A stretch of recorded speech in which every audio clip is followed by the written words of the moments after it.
very word secrecy is repugnant in a free and open society. Now we need a sense of global responsibility. Think 6 billion humanity equal. Sometimes it falls upon a generation to be great. Because a vision softly creeping left its seeds while I was sleeping. It is time that we all perceive gender on a spectrum instead of two sets of opposing ideals. We must rise to the majestic height of meeting physical force with soul force. Within the sound of silence. But in order to talk freely of those things, you have to release yourself of those pains. You see, love liberates. It doesn't bind. Love says, I love you. I love you if you're in China. I love you if you're across town. I love you if you're in Harlem. I love you.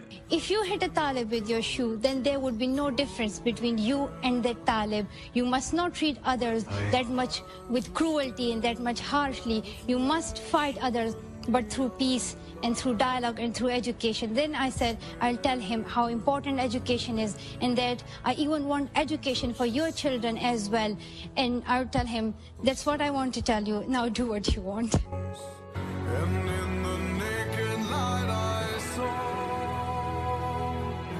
10,000 people, maybe more. You can be that great a generation. I said that why shall I wait for someone else? Why shall I be looking to the government, to the army, that they would help us? Why don't I raise my voice? Why don't we speak up for our One rights? day right there in Alabama, little black boys and black girls will be able to join hands with little white boys and white girls as sisters and brothers. I have a dream today that with your help, man will be what he was born to be, free and independent. You know what's right. Just do right. You don't really have to ask anybody. The truth is, right may not be expedient. It may not be profitable, but it will satisfy your soul. Of course, the task will not be easy, but not to do this would be a crime against humanity. All that is needed for the forces of evil to triumph is for good men and women to do nothing. Think about my granddad's laugh. Think often about that night. About how some people are waiting for people like us to slide our hands against their walls and say, close your eyes. I'm going to turn on a light. Welcome to the Forum on CHRW. This is a place where we can talk about the things that people want to talk about, but might be afraid to, or might be a little bit nervous to. It's a safe place where you can come in, we can sit down and talk about those issues that are affecting university students all over the country and all over the world in a good, safe environment. Today we're going to be talking about what's going on in the US, particularly in their universities. Over the past 6 months, we've seen some pretty unusual activity, particularly in places like Yale, Missouri University, and even the University of California at Santa Barbara. I'm joined in the studio today by Kwesi and Zane. No problem. Today we're going to talk about, I guess, some harder issues. We're going to start out talking about the harder issues. And particularly what is going on with universities in the United States right now.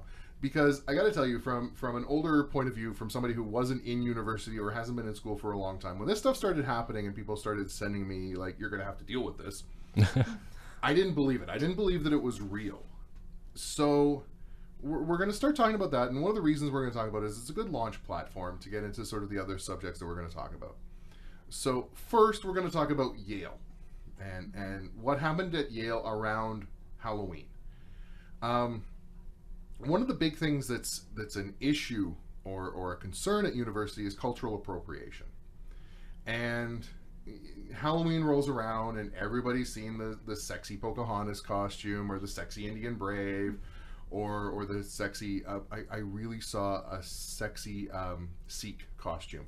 Okay. Interesting. For a guy. And it was one of the more stranger ones I'd ever seen. And it sort of brings up that, at Halloween, it's like, okay, guys, how far is too far? How far becomes inappropriate? So Yale, the president of Yale, took it upon himself, which this is really his purview. I'm not, to send out an email. The problem is, what sort of caused the problem was he put it on official Yale letterhead. He signed it, and the 13 governors of the board of directors signed it as well. So it was an unofficial official document that essentially said what we're talking about. It's, you know, the concepts of my culture is not a costume. Be very aware of what you do and don't get yourself in trouble. Cool.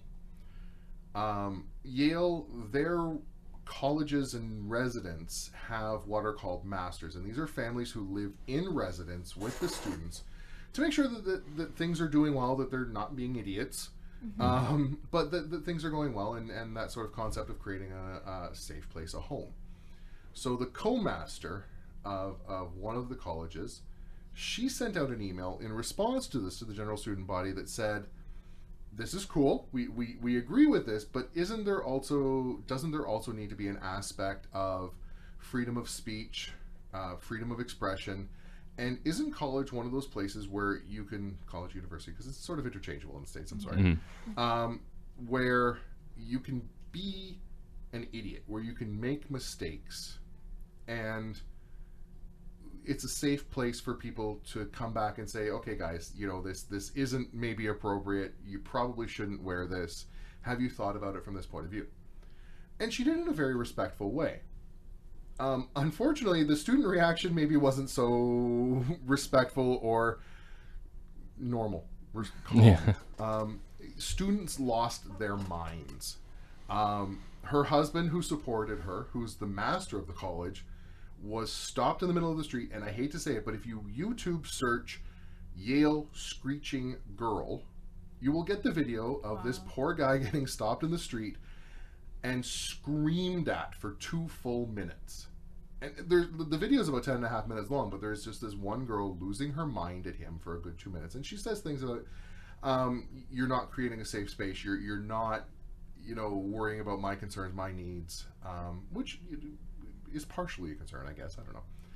So, and this ties into themes of cultural oppression, which we're going to lead into. But so the first thing I'm going to ask of Kwesi and Zane is, what do you think of the initial letter that was sent out? What do you think of the response letter? We'll just deal with those two first. So I'll hand it over to you guys. All right. Well, that's quite a way to get sort of that point across, the official letter. I think it's a bit interesting how, like, I don't know, making it sort of an official like letterhead and getting it signed for like to like tell the students, yeah, just be mindful of what you wear during Halloween, which like is great and all.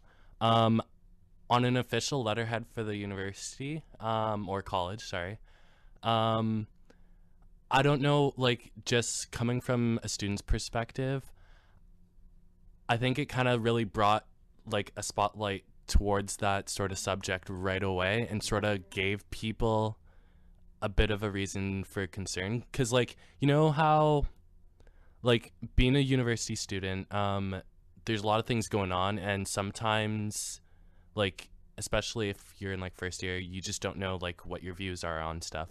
So when someone is blatantly sort of like telling you, oh, don't do this because like it might be a valid reason, like cultural appropriation, like some costumes aren't appropriate, which is definitely true. Yeah. But like by putting it sort of through that official, like getting 13 or however many people from the official like dean's list to sign it, I think that sort of gave the people who, that kind of gave the students who were like, had like little doubts about like, okay, yeah, sure, we know it's not a good thing for us to be wearing that, but like it's still something I want to wear, to sort of kind of feel like like defensive of their own like choice of what they want to wear for a costume.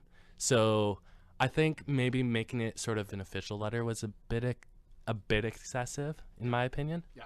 I don't know. Do you want to? I definitely agree about the idea that it put kind of like a spotlight on it. It's kind of like you know, telling someone like I wouldn't put it in the same kind of perspective, but telling someone, oh, like like you should be really upset about that. And then, you know, maybe they wouldn't even think about it, but then hearing that they have to be, like, seeing that kind of bigger deal being put on that issue just kind of like sets the ball rolling for something kind of bigger. However, I do think that the response was fair. Before we get to the response, though, do you think that this is a particularly? It wasn't the thing of it. It wasn't about cultural appropriation. What I'm talking about, what I'm about to ask, wasn't about cultural appropriation as a whole. It was Halloween costumes. Yeah. Do you think that this warranted an official, unofficial response? I personally don't think so. If you shake your head on radio, and true. Can True. I personally don't think I don't think it should have gone through like an official like mail with letterhead. I think that's something like. Well, to be clear, just because we're on radio, or because this is going out through official, it was an email. Email. They didn't get but it was from the president, and it was the letterhead was on the top of the email and stuff. So it's essentially like mail for your generation. Yeah. Your generation. Yeah. Sorry. Like I don't think it should have been sort of like with the official the header and stuff like that. Like, sure, it's fine to get it as an email so that every student like gets it, so that they ensure that. But I think that's more something like, if you really want to get that out there, like, why not have like a talk amongst the res, like just a friendly talk amongst the reses and stuff like that. Wow, sorry. Oh, that was yours. Okay. That's fine. Like, I think that sort of would have gotten the point across and not been so like in your face, like, make sure you think about this when you're picking your costume sort of deal. See, there could be like a smarter kind of approach to it. Like, I think if you come up to a person, regardless what the issue is, and you offer them kind of like, oh, maybe we should be a little more considerate of these things. Maybe we should, like, you know, not try to offend anyone. Then obviously no person is gonna be like, oh no, I'm definitely gonna offend someone. You know, if you come out to them in a kind of sense that you're not, you know, attacking, like, oh, like it's like saying, like, we know you're gonna do it, so don't. You know? So obviously they're gonna be like, well, like, come on, because college and university, like nobody exactly wants at this stage in life to be like kind of like to have like a bigger hand kind of shut them down. So this is what they're gonna feel like, getting like an official email saying like, oh, don't do this. Like, I think they could have approached it in a more student friendly manner. Yeah. To get the message across. So that leads quite into what you were going to talk about earlier, and then I led into it, which would be the response. What do you guys think about the co-master's response and how she sort of handled it?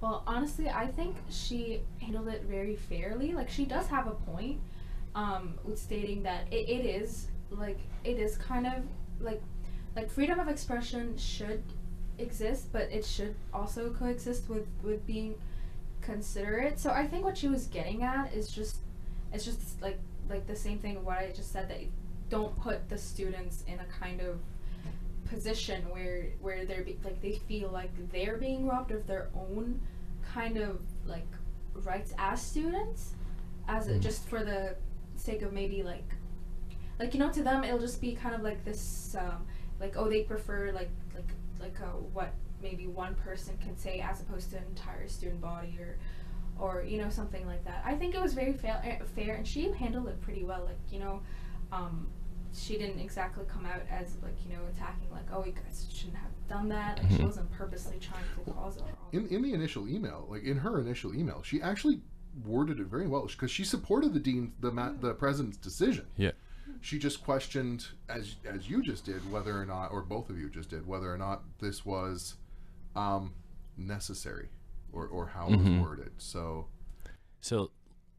if the word idiot was used in her sort of like email, I don't. That's just a David thing. Yeah. Yeah. Then honestly, like, especially like going into university, it's sort of your transition into real life, sort of. That's how I think of it. So like, yeah, it's great to like get all the students like educated and like in the know of like, you have to be considerate of like other people's cultures when you're doing every single thing. But at the same time, like, they're making that transition. University is a place where you're trying to figure out, who am I?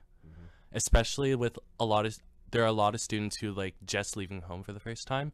So I definitely agree with when she said, she was talking about how it was kind of they're like, by telling them they can't do this, you're kind of making it a little bit like unfriendly for them to find out, okay, what's not okay, how am I supposed to grow as a person, sort of thing. That's kind of how I viewed it. I think she handled it really nicely, to be honest. And you actually brought up something that I'll touch into, but Yep.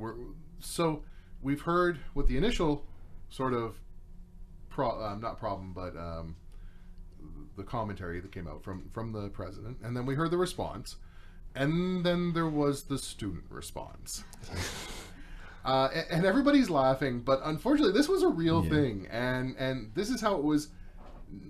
This is how Yale was portrayed in the media, was how these students reacted, and it's been covered from both sides. Like the joy of American media is you get one side or the other. There's no fair and unbiased in the middle. Nobody tries for that anymore. It's just one side or the other. So it's certainly been painted from both sides, but the reality of the matter is the student body lost their minds. Mm-hmm. And there were talks of, like how this doesn't create a safe space, how it doesn't foster a feeling of family. And to be clear, what I'm talking about is the co-master's response about making mistakes and things like that. We're not talking about what the president said. It was the co-master's response email that everybody lost their minds about. So her husband, who was the master of the college, defended her and her position, which, as I'm sure he actually agreed with her, but he's also her husband, and as a husband I can tell you that's probably a good idea to agree with your wife most of the time, especially in public, if you want to live anyway. He also got just attacked, and unfortunately I'm trying to remain unbiased. I'm trying to remain the neutral party in this, but there's no other way to say it other than he was attacked. So what do you guys think of that sort of student response about needing that safe space? And I don't know if I just said it earlier or not, but one of the quotes that came out of this was, "I don't want to discuss what happened, I just want to discuss my feelings." So you guys, particularly being I've been out of the school system for a little while and I'm just coming back to it, but you guys are peers of the people down there of who did this. So you looking at it from the lens of Western students, of Canadian students, what do you guys think? Well, see, the student body did kind of overreact. Of course, shrieking is never really the answer, regardless what the situation is.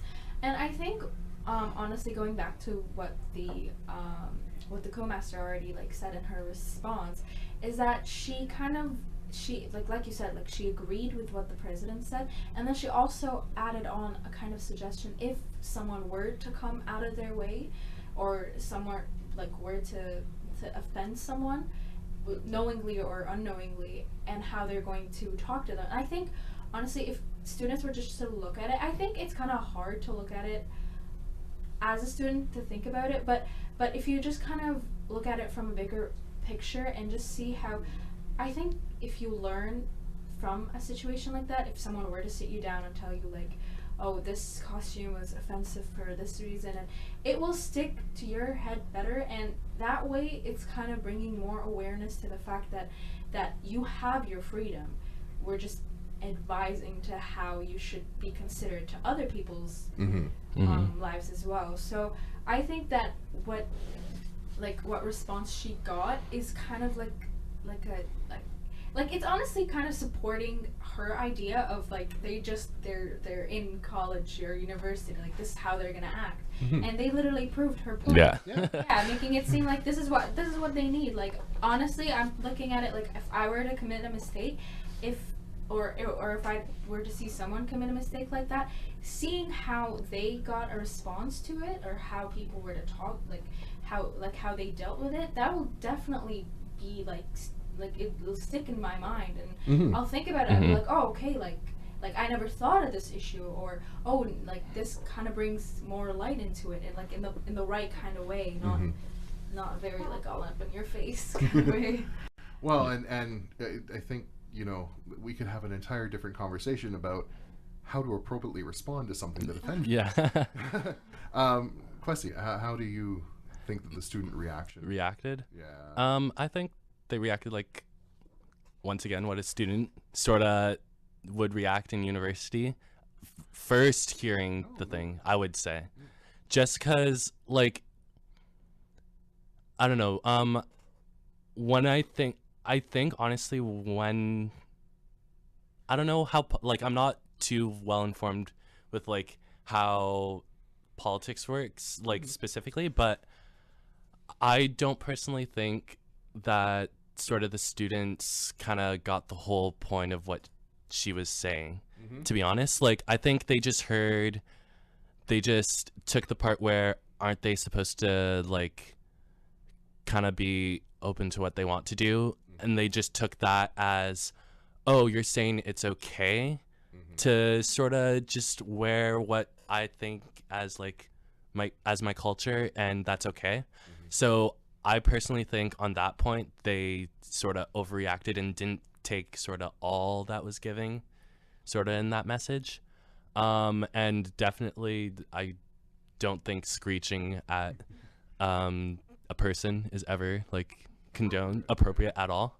But yeah, honestly, like, it is, I do still think that like voicing your opinion about like wanting for it to be like, not wanting someone to say, but aren't they supposed to like find themselves when they're sort of attacking your own culture? Like, I think it's fine to sort of like be like, oh wait, but are you not considerate about my culture? But taking it to the extreme where you're gonna yell at someone and sort of like make it huge that, oh, they were only thinking about that one side without actually like considering what they were actually saying sort of beforehand. Yeah, definitely. If that makes sense.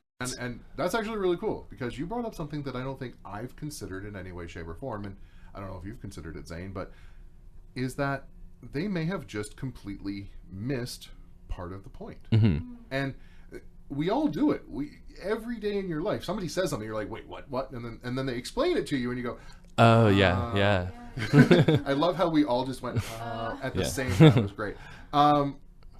So I almost think that when everything gets wrapped up in that bubble of things like cultural appropriation, the second point that you inadvertently brought up was this was the perfect opportunity to learn, to sort of sit down with the student population, because that's why they're here at university, to go, hey guys, this is not appropriate in any way, shape, or form. Your opinion is valid, but look at what you missed and why you did it. And I hate to say it, but looking at it now, just from that, is that this is potentially, and hopefully we're going to use it here on the show, just a horribly missed opportunity for a lot of people to look at what could have just been a giant mistake. Yeah. And gone, hey guys, everybody blew this out of proportion, from the top down, from the president addressing it in such a way, all the way straight down to the students just taking it the wrong way. Wow, this could have just, this could have turned from, unfortunately, everybody is kind of laughing at Yale, because really every time you show these clips, it's just like, yeah. Looking at it as an outsider, sometimes like maybe the only thing you'll read, because the only thing that they are saying is, oh, like co-master attacking students. You know, it could be like misrepresented and deceived in so many different ways, and so you'll have a different kind of response based on that. Yeah. And it'll just cause a like chain reaction of all kinds of negative feedback towards this thing, when all she was doing is just actually like trying to be fair about it. Yeah, I think the big thing is just be rational. Yeah. And so one of the big reasons I brought this, and for those of you who don't know, Kwesi was also a soph. His soph name was Swiper Club. And my first memory of Swiper in any way, shape, or form was them letting him loose with a fire extinguisher. Long story. Anyway, so cultural appropriation is a big concern, and the reason I'm bringing this up is because it segues quite nicely to cultural appropriation, which we are going to talk about probably at length on this program. Because there's no definitive answer. I wish there was. It would really be nice, wouldn't it? Yeah. But the softs were given orders. Not orders isn't the right word. How would you phrase it? So sort of for a week, we were kind of told to be considerate of like people's cultures when planning sort of campus residents or faculty costumes for sort of our leadership groups. And this needs to be stated. Well, no. At some point it needs to be sort of talked about, but I'm not entirely sure it needs to be official, or maybe it does. This is where the problem with it goes. So getting back to sort of costumes and Halloween for 2 seconds, and particularly in the States, I understand the president needing to say some things, because certain places in the States have histories of vastly inappropriate costumes, and the big one that comes to everybody's mind is blackface, and like that made it into movies, into popular culture, and we look at it now going, oh, what the heck were you thinking? But it shows up at places without them even thinking about it. So I understand their need, because people sometimes do make horrible mistakes, and maybe you should say like, hey guys, think about it. And then but with what happened with the softs this year, do you think that was necessary, Kwesi? And Zane as well. Do you think this was needed? Do I think it was needed? And put him on the spot. I'm a bit on the fence about it, just because I do think that it was a good idea to implement it, just because like some of the costumes that were being displayed and stuff like that, like I could see as teams were wearing it as sort of a jokes thing, but there were a lot of like first years and stuff like that who actually shared that culture, and a lot of the costumes that were culturally related sort of at the same time were a bit intimidating and inappropriate for sort of in the first year's view, coming to see someone dressed like that, acting all goofy sort of, since it's an orientation week. So on that side, I think like, yeah, it's a great idea, but at the same time, it's sort of, I don't know, it kind of takes away like the whole point of like freely expressing yourself and stuff like that. Like some of the costumes were like wearing bandanas and stuff like that. At the same time, like I personally, I sort of didn't think of it as like, just because I wasn't really paying attention to it being sort of like a cultural thing that could have like been inappropriate sort of thing. So like my initial reaction was like, oh, why were they taking the bandanas off? Wasn't it just like sort of a kind of jokes thing? But like now that after like I've been sort of told, and like they gave talks about like why it could be culturally inappropriate and stuff like that, like now that I once again have the full information, I kind of see why they did it, and am a bit glad about it, to be honest. Do you have anyone on this one? Actually, I think it was kind of a good idea to shed a little light into it, because like he said, he never you said you never kind of noticed, or you didn't really like pay attention to how it could be perceived. But I guess you're right, like as a first year, maybe you'd have a completely like different view at it. Like I mean, I was part of a week, like I was one of those first years, and like I didn't see anything like this year, of course, but I'm just saying that I think if I were to come across something and see it and be like, you know, I'd have to think to myself like what's the joke they're trying to send off, you know, like. So I think this was a really good idea to kind of shed some light into it. I think that, like, I just hope that it doesn't kind of get into an extreme, measure kind of thing, because then everybody just gets overly sensitive about things that they didn't have to be sensitive about. But then that's kind of like a different issue, I suppose. So the reason I did this and we started here, I guess, for the hard subjects, is because we are starting to see that bleed up. And you talked about the harder things. So not such a hard thing here at Western. The softs were asked to, you know, certain soft groups were said, you just can't do this. And then I think from that it was, you know, like, hey guys, we need to be a little bit more considerate. I don't know. I wasn't part of the soft team. But then we transfer at the end of last semester, I guess, for the rest of the world, not here at Western, but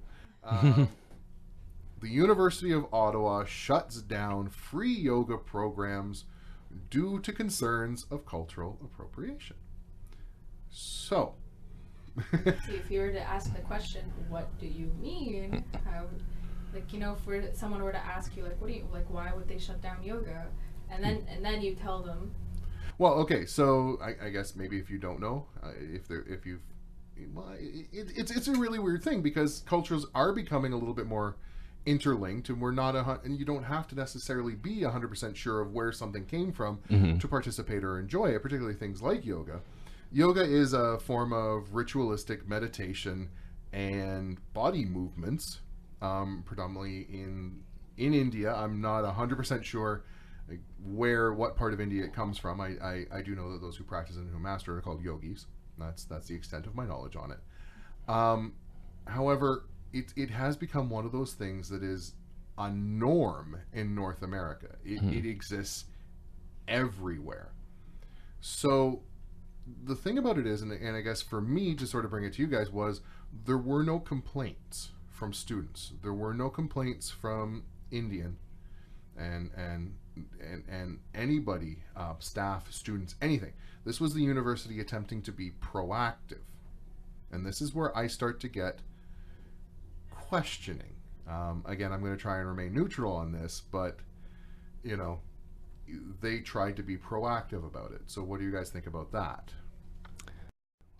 Well, I've done like yoga once, so I can't say it's an activity I enjoy, but I don't know, like I understand like they're trying to be proactive and like trying to sort of be considerate of sort of the origins of that practice and stuff like that, but at the same time, like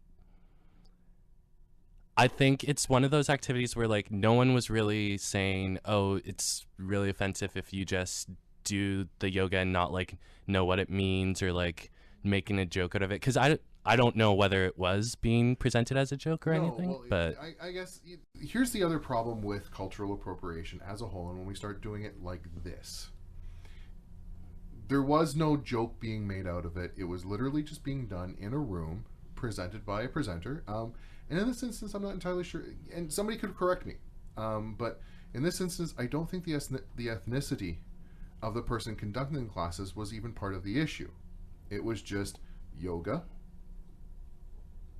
at University of Ottawa, and that was the issue. It wasn't that it was being made fun of. It wasn't. It was literally just a yoga class. Yeah, see, this is the extremes that I kind of went into, because now everybody's gonna look at it as in like, oh, like what's wrong with, you know, like personally, I had like no idea why someone could like be against having yoga, and see, that's kind of like saying, like, that's kind of racist of its own to kind of shut it down for that kind of purpose, because if you think about it, that's like saying, oh, only this ethnicity can do this because this is what they are known for. This is what so it's just kind of like a loop going back at it. And honestly, like just kind of made such a bigger deal of the matter. Like now you can't. That's like how when you watch movies and you see like a typical stereotype putting like I don't know. It's like I'm an Arab, so you'll see an Arab running a shawarma shop, and like, oh, it can only be Arab. You know, it's just kind of like who sets that? Just because it's presented that way. And besides, like, yoga is a type of meditation. It's kind of like sport. Like, no one stops I don't know, hockey and says you can't play that for that reason. That actually brings up a really interesting point, Zane. However, I'm going to stop here. We gotta do a couple of breaks, and we're going to come back and we're going to touch on that. I'm going to talk a little bit about what's going on at Missouri University, and we're going to sort of launch into that one. So we'll be back in just a second.